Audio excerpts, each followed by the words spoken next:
picking back up in our study of apologetics, and so far we've had 2 lessons that have come before, and we've been looking at some introductory type stuff, right? So what is apologetics? Why should we study it? What does apologetics mean? By the way, what does apologetics mean? Okay, evidence, yeah, it has to do with evidence.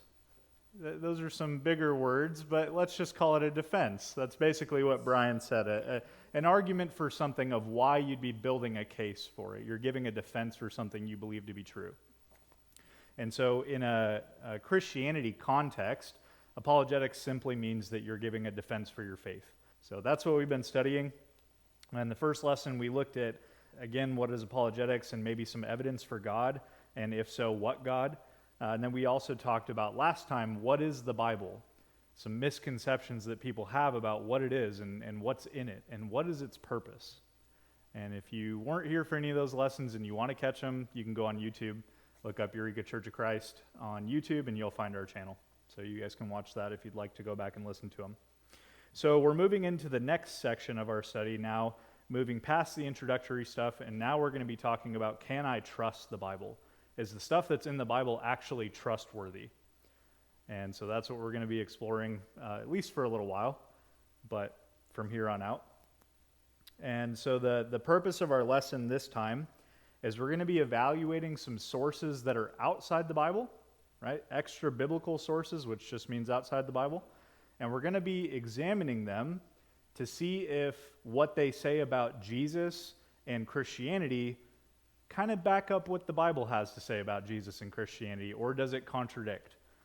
I think you'll be surprised. If you're not familiar with this stuff, you might actually learn some really great new things that help you build a confidence about your faith. A lot of this is really neat, at least in my opinion. And for me, it kind of gives me a little bit of nostalgia because this is the stuff that convinced me to become a Christian. And so it means a lot to me. I hope it means something to you. I also put a lot of work into this. So humor me a little bit at least, right? So like I said, we're not looking at any biblical sources tonight, although if we do need to pull some Bible verses now and again, that's fine. And I expect that you would probably do that. But as we're talking about ancient history, right, I've got lots of different things that we're going to be looking at.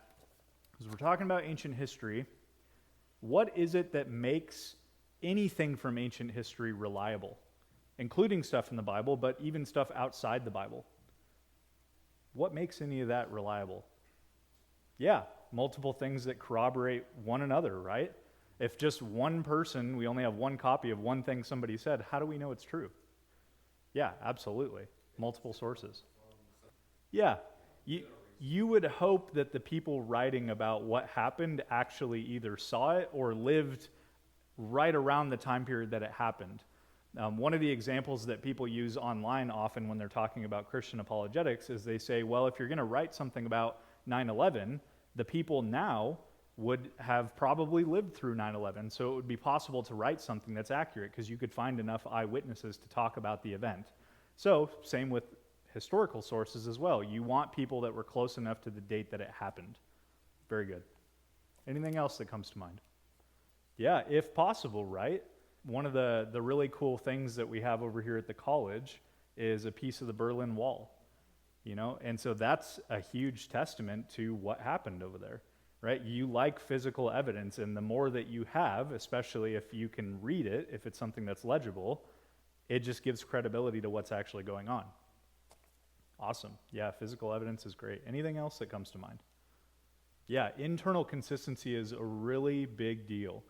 Because if the writer's going to make a pretty big claim, like let's say Jesus rose from the dead, you would expect a chapter later that still happened and that the author doesn't get something wrong that he said happened a chapter earlier, right? Internal evidence and consistency is huge. Yes, and between the books as well. It would be a really big problem if Luke wrote both Luke and Acts and he contradicted himself. That would be a huge issue. So internal consistency is a big deal. Absolutely. Some of the other things that I thought about, at least I'll give one that's a really big deal, is when we look at anything in ancient history, we have to accept whatever bias the person is coming from that wrote it. Because As much as maybe we don't like it sometimes, everybody has a bias, and everybody that's writing has a bias, right? You think about some of the historians, like one of them we're going to talk about today, named Tacitus, that was a Roman historian. He's obviously got a bias towards Rome, right? So when he's writing, you should expect that. And so bias isn't necessarily a bad thing.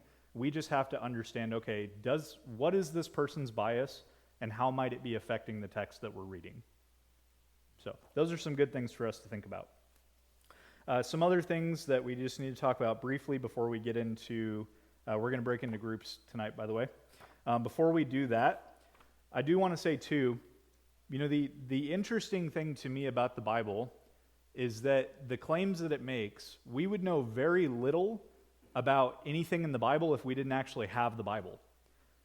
Because there are historical sources, like we're going to look at tonight, that talk about things that the Bible, corroborates. But without the Bible, we're missing a significant chunk of history as it pertains to that portion of the world. And that's due in part to us talking about last time that the Bible is not just a book, it's 66 books.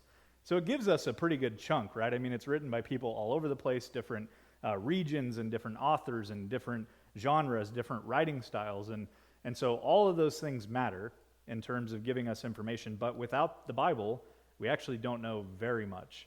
And so when we look at these ancient sources tonight, they will shed some light on some things that are said in the Bible, but don't expect it to be something like, here's a biographical account of Jesus' life contained within this random section of history, right? Because that's not the point for most of these guys. So as we're breaking out into groups, if you were here for our study of typology, at least in the beginning, we did 2 groups, and each group appointed somebody to read whatever it was that we gave you. So tonight, when I pass out some of these papers, you're going to appoint a group leader in your group. That person's going to read the text, and hopefully I have enough copies for everybody to have their own. And then I want everybody to try to come up with at least 1 or 2 things that they noticed from the text, and then we're going to share that when we come back, okay? Now, what I want you to pull out of this is I want you to start looking for connections that either support something that the Bible said or something that you know that surrounds the Bible, right? Something you could say like the destruction of Jerusalem, for example. You know that that's not in the Bible, but there are references to it in the Bible. And so what I want you to do is I want you to try to pull out either direct references to things that happen in the Bible or inferences that happen in these texts that point to the Bible. Basically, you're just pointing back to the Bible, okay? So try to look into this, find something that corroborates what the Bible says, and then we'll share it after 10 or 15 minutes or so, okay? But before we do that, I'm going to give you an example so that you know what we're looking for. That way you guys aren't like, okay, well, what exactly is he looking for here, okay? So this first guy that we're going to be looking at here goes by the name Suetonius.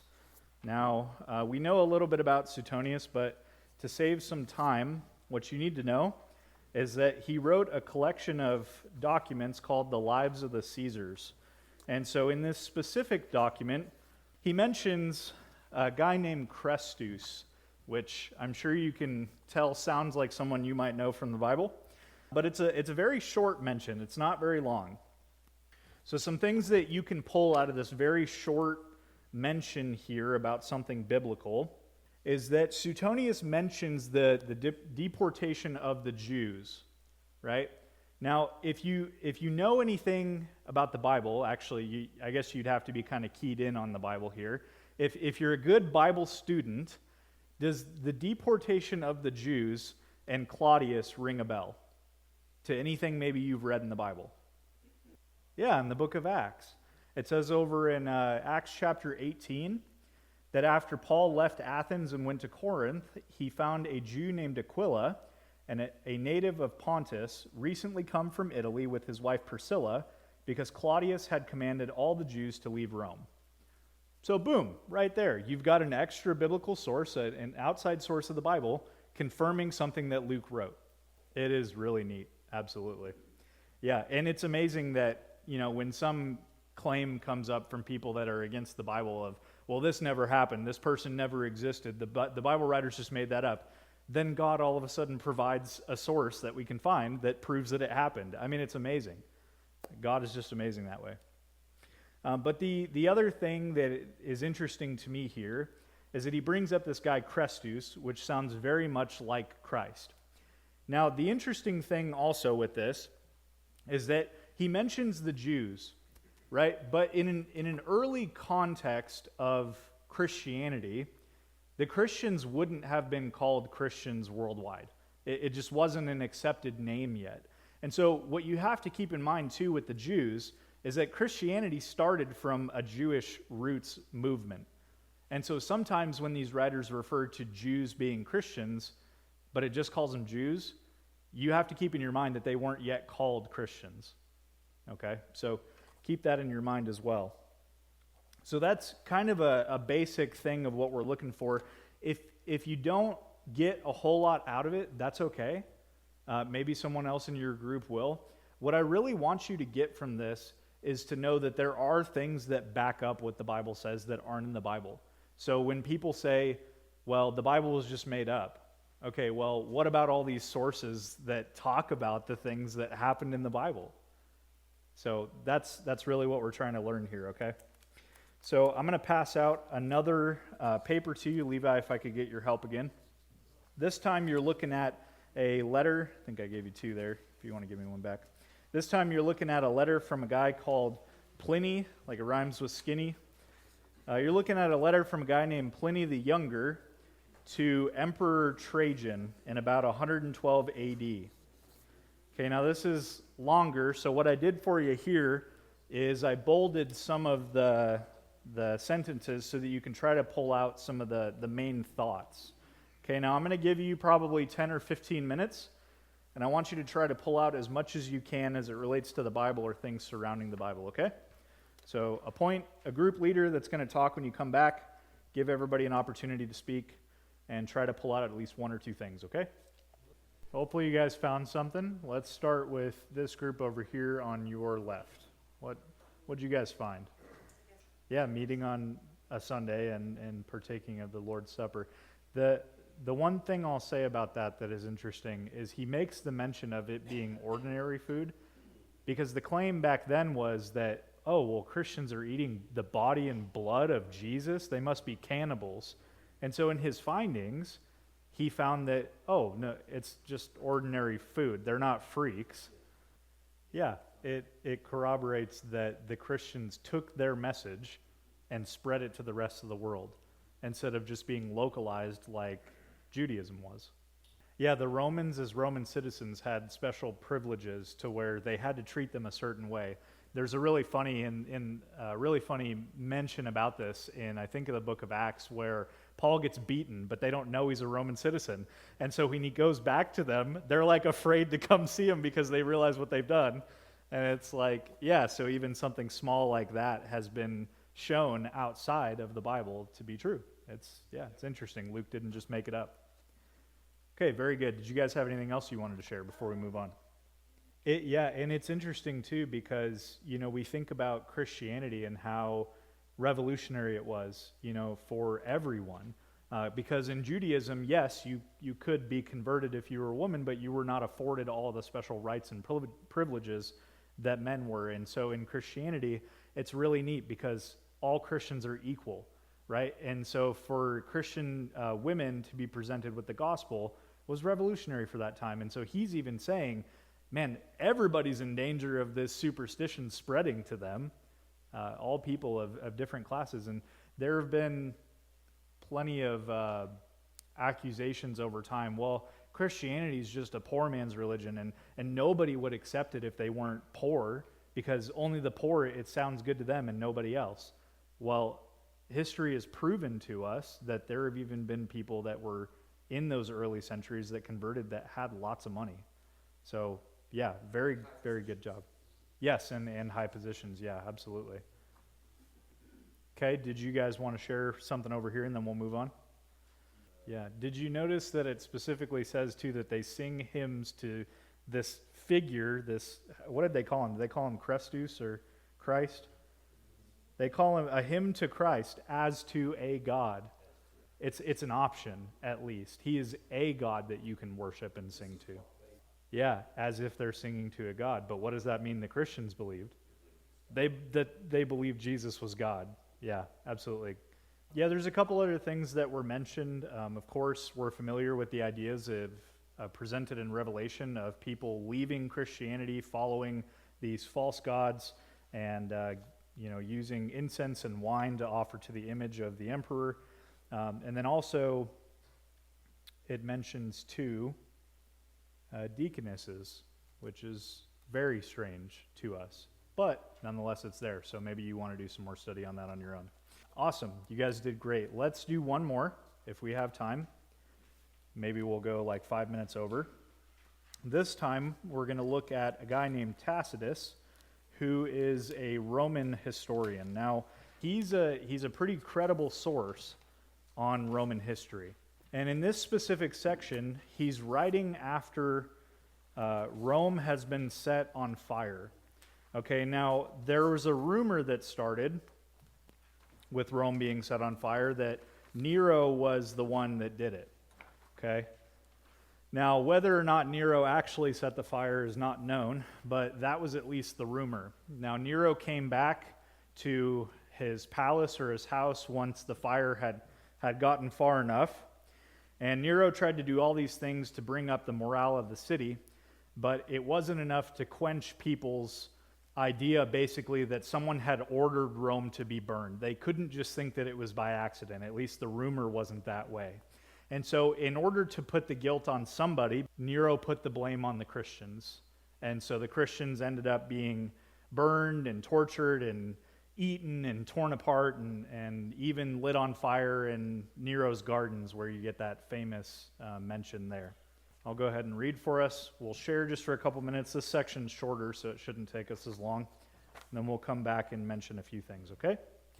Okay, we'll start with this group again over here. Why don't you share a couple of things you read in the passage Tacitus wrote that stood out to you? Yeah, pretty neat, right? That we have a mention of Pilate doing the things to Jesus that the Bible says. That's a pretty big deal. And so we have it corroborated outside the Bible, absolutely. What else?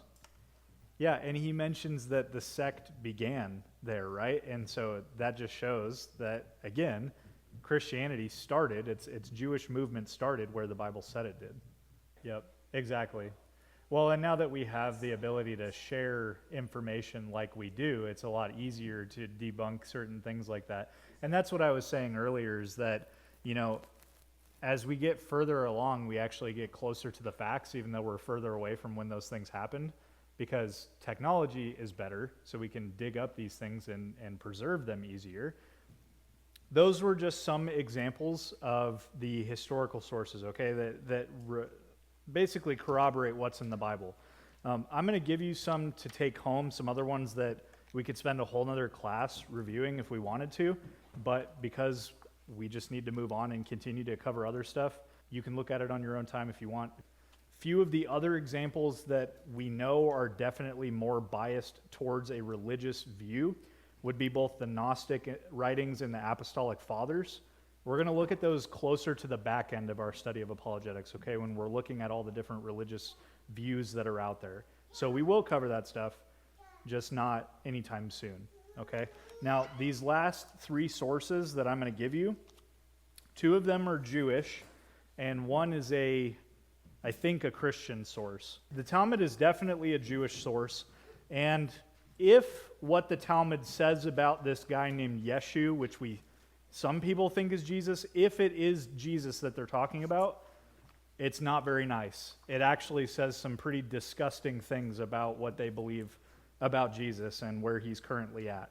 The other source is from Josephus, which is a Jewish source. And the first mention is of Jesus' brother James being stoned to death, which is interesting. So you've got Jesus and James being mentioned. The other source, people think that Christians actually messed with it over a period of time in the medieval ages, because if Josephus is a Jew, he's not going to call Jesus the Messiah. Okay, so when you're reading the second source from Josephus, somebody probably messed with it, and that's just the reality of it. unless for some reason he's being funny and saying, oh yeah, Jesus was the Messiah. Yeah, right. But I don't think that's the case. I think a Christian at some point probably messed with it, unfortunately. The last source here, probably my favorite of these three, is from a guy named Julius Africanus. And he is quoting a person's work, his writings that were lost in history, by the name of Thallus. Okay, now Thallus wrote about something really interesting that we only have in the Bible. He wrote about the stuff that happened at the crucifixion of Jesus, namely that the earth shook and there was darkness for 3 hours over the entire earth. Now, I think that's pretty incredible if that's true, that there's a source that talks about that outside the Bible. Some people think it's legit, some people don't, but I'll let you be the judge on that, okay? There's so much more that we could look at. I'm glad we had time to look at the stuff we did. Fortunately, it's time to wrap up. But next time when we get together, we'll talk about, again, some more of the credibility of the Bible, specifically looking at the New Testament to start with.